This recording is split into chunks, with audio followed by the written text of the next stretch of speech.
Hello everyone, আসসালামু আলাইকুম। কেমন আছেন সবাই? আশা করি সবাই অনেক ভালো আছেন। আপনাদের দোয়া এবং ভালোবাসা আমিও অনেক ভালো আছি। আজকে আপনাদের নিয়ে যাব পাবনা জেলার বেড়া পোর্টে। এটি হুড়াসাগর নদীর পাড়ে এক জনপ্রিয় বিনোদন কেন্দ্র। জাহাজ বা নৌবন্দর নয়, এটা মূলত মানুষজনের আড্ডা, ঘোরাঘুরি আর সময় কাটানোর জায়গা। সন্ধ্যায় বা ছুটির দিনে এখানে প্রচুর ভিড় জমে। কেউ নদীর ধারে বসে আড্ডা দেয়, কেউ হাঁটাহাঁটি করে, আবার অনেকেই ছবি তুলতে আসে। প্রকৃতি, শান্ত পরিবেশ আর নদীর হাওয়া মানুষকে টেনে আনে এখানে। বেড়া পোর্ট ঘিরে ছোট ছোট দোকানপাট গড়ে উঠেছে। চা স্টল, ফুচকা, আইসক্রিম এসব বিক্রেতাদের কারণে স্থানীয়দের জন্য এটা একটি ছোটোখাটো জীবিকার জায়গা। তবে মূল আকর্ষণ অর্থনীতি নয়, বরং মানুষজনের বিনোদন।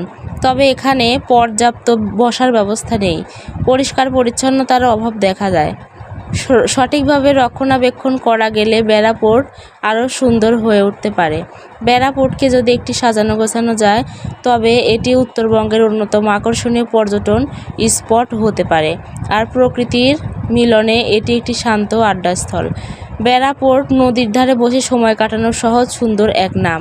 আপনি যদি এখানে বসে থাকেন তাহলে কেমন লেগেছে আমাদের জানাতে ভুলবেন না। লাইক, কমেন্ট, শেয়ার করে পাশে থাকবেন। আসসালামু আলাইকুম।